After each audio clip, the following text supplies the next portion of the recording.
Oi, segundo ano, tudo bem? Bom, hoje então é só para dar uma devolutiva, uma ideia de como, do que eu espero, né, que seria a proposta que vocês elaborariam da Camila, psicóloga da escola, dentro dessa situação de pandemia, né, da Escola Dom Luiz do Amaral Mouzinho.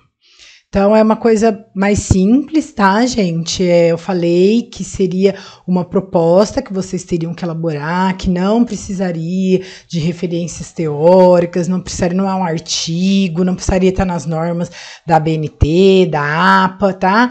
É para vocês criarem uma proposta de contribuição da Camila, enquanto psicóloga escolar, né? Usando a psicologia da aprendizagem, usando a pedagogia de Freire, né? A pedagogia dialética, no caso, tá bom? Então, só retomando rapidinho os objetivos, né? Então, o objetivo geral é apresentar uma proposta metodológica que se pautasse em Freire, o último estudioso teórico que a gente fez, né? Que saneie ao máximo a situação crítica de ensino e aprendizagem nesta situação de pandemia, assim como no pós-pandemia. Então, no primeiro momento, um objetivo geral era que vocês apresentassem, usando a pedagogia dialética do Freire, né, o quanto que esse tipo de pedagogia pode estruturar uma metodologia que tente ao máximo sanar as consequências dessa educação remota, né?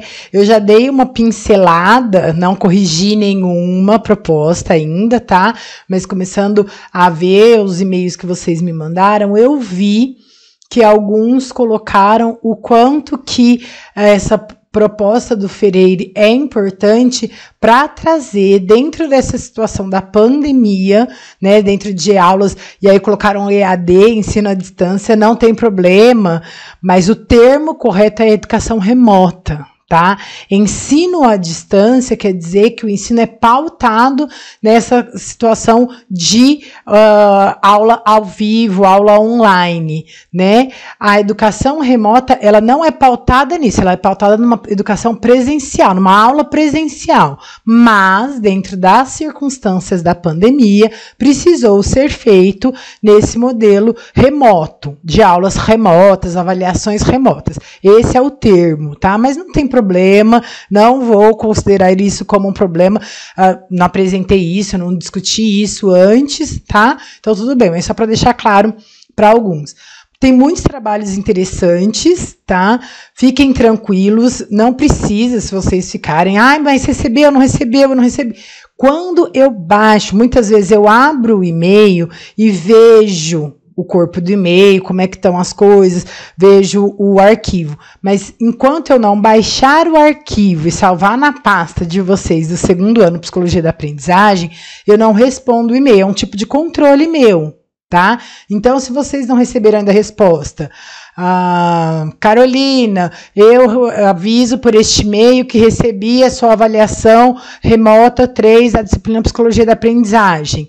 Se você não recebeu, se alguém não recebeu, não tem problema, vocês vão receber quando eu baixar. Isso não quer dizer que porque vocês não receberam a minha resposta ainda, é que eu não recebi o e-mail, tá? Até amanhã eu vou baixar todos que me mandaram, até amanhã, e aí vocês, se não receberam essa resposta, porque vocês têm hoje até às 7 horas da noite, né, para colocar, se vocês não receberem essa resposta até amanhã de manhã, aí vocês me mandam um novo e-mail ou uma mensagem pelo Google Sala de Aula, pelos representantes, ok? Mas fiquem tranquilos, eu baixo o arquivo e aí eu respondo o e-mail, para uma forma de controle meu, tá?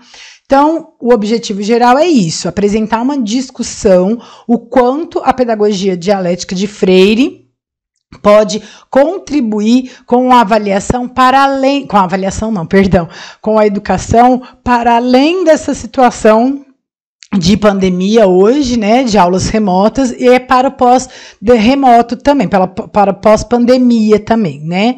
Então, essa é uma discussão importante de vocês apresentarem, tá? O outro, que aí é o objetivo específico, é apresentar o modelo, uma forma, como um exemplo, né? Eu acho que seria o termo melhor. Alguns me mandaram perguntas, eu tentei sanar todas as dúvidas, tanto no privado do Google Sala de Aula, quanto até em WhatsApp. Então, assim, qual que é essa questão que é para vocês? Modelo que atenda às 3 ênfases da diretora e até da própria psicóloga Camila. É dar um exemplo do que seria possível fazer usando, pautado na pedagogia de Freire, para tentar sanar ao máximo esse modelo de aula remota nessas condições, nesses 3 faixas etárias, né? Os primeiros anos do ensino fundamental, então a alfabetização, o último ano do ensino médio, o 3º ano, e o supletivo, ok? Então, era isso que era o esperado, é isso que é o esperado do trabalho de vocês, tá? O que precisa, então, trazer de importante da pedagogia dialógica de Freire, problematizadora, que vocês precisam discutir nesse objetivo primeiro, né? Principal, objetivo geral. É para dar um norte para vocês, mas cada um de vocês, cada grupo, cada dupla, cada trio, pode escrever do seu jeito. Trazendo essa ideia que é o importante, fiquem tranquilos, tá? A educação não é uma passagem de conhecimento do educador para o educando, mas do educador com o educando, né? Então, é uma educação para os dois, né? Que o educador e o educando aprendam. Então, isso é uma coisa muito importante que eu gostaria, eu espero que esteja dentro da proposta de vocês, tá? Então, que tanto o educador, isso é uma coisa que tem aparecido bastante, gente, em jornais, em publicações, em vários sites que são voltados para a educação, né? A própria ABRAP, Associação Brasileira de Psicologia Escolar e Educacional, está falando sobre isso. Qual que é a situação, como que é hoje, os educandos também estão aprendendo dentro dessa situação tão diferente, tão atípica, né? O professor, muitos professores da educação básica nunca deram aulas ao vivo, ou fizeram videoaulas, né? Eu, propriamente, nunca tinha dado aula, né? E o quanto que a Ângela, e aí vocês me ouviram eu falar no começo do ano, né? Eu falo muito isso, eu não quero ser a mesma sempre, né? Então, a Ângela, lá da primeira aula ao vivo, é a mesma Ângela de hoje? Eu penso que não. Se eu estiver enganada, vocês me falam. Acho que não, né?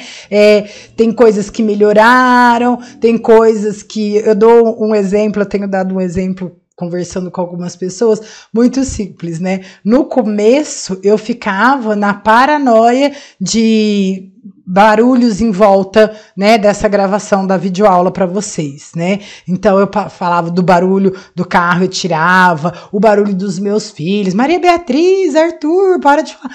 Hoje em dia não é isso, eu já vejo que a minha voz sai muito melhor, que sai alto. Se tem um fundinho de Maria Beatriz e Arthur falando, se tem um fundinho da moto passando aqui do lado de casa, paciência, é essa a minha realidade. Então, assim, o que eu quero dizer? Uma mudança simples, mas uma mudança que hoje é tão importante, do quão eu me sinto à vontade, o quanto eu estou mais próxima do sala de aula propriamente do que no começo, na primeira aula, na segunda aula, que era gravada, editada, tensa, né? Então, dentro disso, o que eu quero dizer? O quanto eu espero que vocês apresentem uma discussão de que o educador também está aprendendo com o educando, né? O educador também vai aprender com o educando qual que é essa realidade tão diferente de aulas online, de videoaulas, de aula ao vivo, né?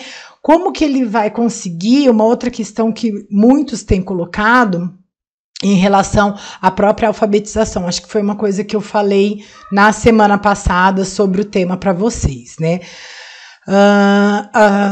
Muitas professoras, muitas pessoas que trabalham com o primeiro, segundo, terceiro ano têm discutido o quão é importante do ao vivo para ver o traçado de uma criança na reprodução gráfica, né, na reprodução alfabética das letras, o quanto é importante, eu falei isso, eu lembro, né, de a professora ver em que fase da alfabetização a criança está, dependendo da metodologia, mas se a criança reconhece vogais, se a criança reconhece consoantes e mais, se ela tenta fazer uma representação, por exemplo, um exemplo muito comum é de panela, né? Então fala para a criança escrever panela e a criança coloca A, E, A, né? E aí a mãe, por exemplo, vai olhar, não é pedagoga, não é professora, não é psicóloga escolar, vai olhar e fala, nossa, minha filha não está entendendo nada, panela A, E, A? Não, peraí. O que se destaca nas sílabas pá, né, lá é o A, o E e o A. Ela, criança, é muito comum, ela tá até evoluindo quando ela coloca essas letras, as vogais são as principais, muitas vezes as primeiras que as crianças identificam e reproduzem na escrita, tá? Então, o quanto que ela colocar aquele A, E, A tem um significado importante, de que ela está representando, tá? Graficamente, na verdade, alfabeticamente, a fonética do que ela entende da palavra panela. Então, a mãe chegar e falar, está errado, isso não pode. Seria diferente se tivesse aulas presenciais, porque a professora que está no primeiro, segundo ano, há tantos anos, e que tem uma prática de alfabetização, reconheceria a importância disso. Então, ela não sabe sobre isso, a mãe, a professora não tem esse momento, como que a escola pode contribuir, como que a Camila, nesse caso, pode contribuir para que isso seja sanado ao máximo possível. Não vai resolver todos os problemas, né? Mas ao máximo possível. Então, essa é a grande questão, tá? Que eu espero que tenha uma discussão. O quanto que esses temas geradores, né, essa liberdade de o aluno ser ativo no processo do conhecimento, que é tão importante na pedagogia dialógica de Freire, então o quanto é importante que o professor busque formas, ferramentas, e como que a Camila pode colocar isso dentro dessa metodologia de levantar os temas geradores de interesse das crianças, tá? Então, muitos... eu vi, colocaram o lúdico, né, desenhos infantis, brincadeiras, então, coisas que são do cotidiano de uma criança que podem disparar o interesse, o envolvimento, a ação, a participação do aluno, do educando, no processo de ensino e aprendizagem, tá? Outra coisa que se espera, muito importante, então, é a apresentação do método Freire dividido em 3 etapas: investigação, né, tematização e problematização. Então, o quanto que essa é a essência dessa pedagogia dialógica e que eu espero que vocês tenham apresentado nesse objetivo geral dessa atividade avaliativa, tá bom? E aí, gente, é super simples. Pensando, então, nessa base fundamental da pedagogia dialógica, o quão vocês discutiram de cada um desses 3 problemas, a investigação, a tematização e a problematização. Então, dentro da alfabetização, dos 3 primeiros anos do ensino fundamental, como levantar os temas geradores ou as palavras geradoras dentro do universo do educando, para a partir disso poder fazer trazer eles para esse envolvimento da alfabetização, do processo de alfabetização. Então, como investigar? Eu pensei em um exemplo, né? Um exemplo de pessoas que eu conheço que estão trabalhando com isso. Fazer, por exemplo, uma forca, uma brincadeira ao vivo pelo Zoom. Então, tem um encontro por semana pelo Zoom, aonde é colocada um traço pelo PowerPoint, né? É colocado 6 traços, e aí cada criança do grupo, então né? Todas que puderem entrar naquela aula ao vivo, naquele encontro ao vivo, e aí dentro disso fazer a brincadeira. Um de cada vez, pode ser por ordem alfabética, põe um critério para eles não ficarem angustiados e querendo falar juntos, né? E um de cada vez tenta jogar uma letra, pode ser uma vogal, uma consoante, para formar a palavra. E quando alguém souber, ou achar que sabe, quiser arriscar para falar qual que é a palavra, levanta a mão, a professora vendo todo mundo ali, abre o microfone desse e esse pode falar. Por que isso, né? O quanto que isso contribui com essa investigação? Quem é de todos esses alunos do primeiro, segundo, terceiro ano, dá para fazer, é só ser de forma as palavras mais simples, né? E dando mais dicas, por exemplo, no primeiro ano, olha, é um brinquedo, é um bicho, né? Tenham dando dicas para que também norteie um pouco a criança, porque aí é muito solto, é muito abstrato para uma criança de primeiro, segundo, terceiro ano, né? E aí, dentro disso, dá para fazer essa investigação do quanto cada criança ali sabe ou não sabe, reconhece ou não reconhece letras, forma sílabas, levanta hipóteses ou não, né? Então, já dá para fazer essa investigação, tá? Outra coisa, pensando então no terceiro ano do ensino médio. No terceiro ano do ensino médio pode-se pensar em fazer um encontro e também nesse modelo por exemplo, do plataforma Zoom, né, o Meet, enfim, de dentro desse, discutir com eles, fazer um círculo de cultura, o que eles esperavam, o que eles esperam agora para o futuro, para a vida. E dentro disso levantar quais são os temas de interesse para ele. É uma formação e aí a partir disso é fazer uma graduação? Não, é dentro disso fazer uma formação de trabalho ou de alguma questão de já entrar direto no mercado de trabalho. Levantar quais são os temas geradores desses, né? Na situação de supletivo, né? O quão poderia ser feito ao vivo ou até por forma de enviar e-mails, né? Fazer alguma dinâmica para eles talvez seja mais difícil de ser ao vivo, né, de horário de trabalho e tudo mais, o quanto ter uma ideia de que eles coloquem quais são as frustrações deles, quais são os anseios deles de processo de superação, né, dessa busca que eles têm pelo supletivo da formação que não foi feita na idade adequada e que dentro disso, com esta pandemia, o que tem causado neles motivos de, às vezes, angústias, inseguranças, né, por serem adultos, eles podem se abrir e se colocar de uma forma mais expressiva dentro disso. Né? E aí, a partir disso, levantar temas importantes que podem ser trabalhados e discutidos ao longo das outras aulas, né? Então, organizando a videoaula, e aí a tematização, né? Organizando a videoaula, organizando os encontros ao vivo, então que apareçam nessa tematização, se espera que apareça nessa tematização de vocês, como seriam essas aulas, como estruturariam essas aulas a partir da investigação, né? Seriam feitas a partir de aulas, videoaulas, como seriam montadas, levantando esses temas de interesse. A partir disso, seria feito também um encontro ao vivo para identificar o quanto que esses temas que foram levantados, esses temas geradores, foram importantes e contribuíram para o processo de aprendizagem, tiveram dificuldades, vamos buscar outros temas. Então, estruturar as aulas e um novo encontro, uma nova forma de participação do aluno dentro dessa estrutura da aula, que seja levantando os temas de interesses deles, para poder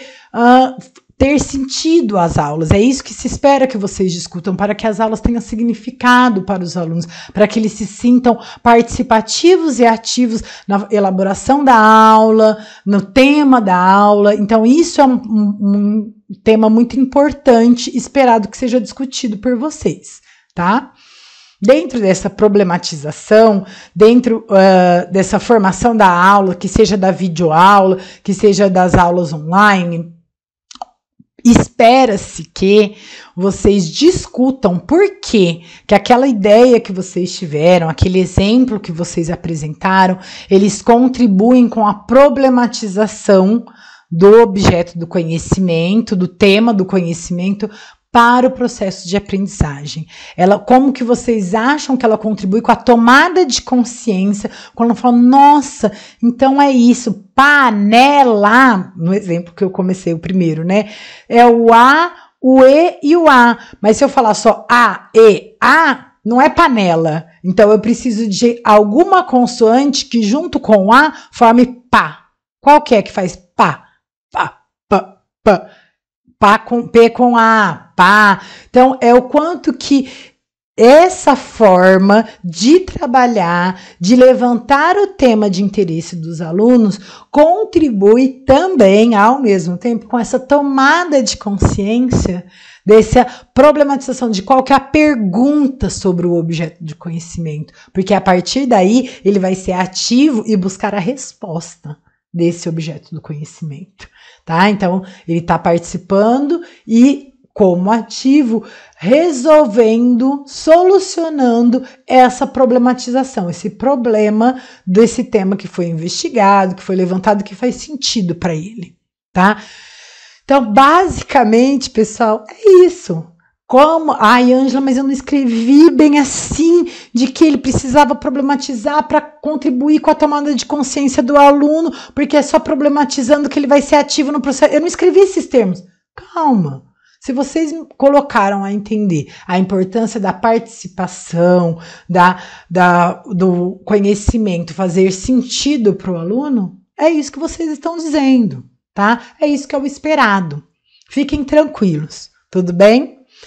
Pessoal, da psicologia da aprendizagem é isso por enquanto, né? Assim, acabou. À noite a gente tem, se vocês tiverem alguma dúvida, alguma questão, a gente tem esse encontro pelo Google Sala de Aula, vocês podem inscrever lá. Essa semana, na psicologia escolar, a gente ainda tem um encontro ao vivo para o fechamento. Vamos ver se a gente conversa um pouco da psicologia da aprendizagem também. Eu espero a participação de muitos de vocês, para a gente fechar o semestre dessas duas disciplinas de uma forma que também contribua, que vocês sejam, além de ativos, que vocês tragam o sentido, o quão foi importante ou não, quais foram as dificuldades, quais foram os temas que vocês consideram que deveriam ser revistos ou que não foram de validade para vocês, por quê? Então, eu espero que dentro desse encontro dessa semana a gente consiga fazer esse tipo de conversa, de troca, para fechar essas duas disciplinas, tá bom?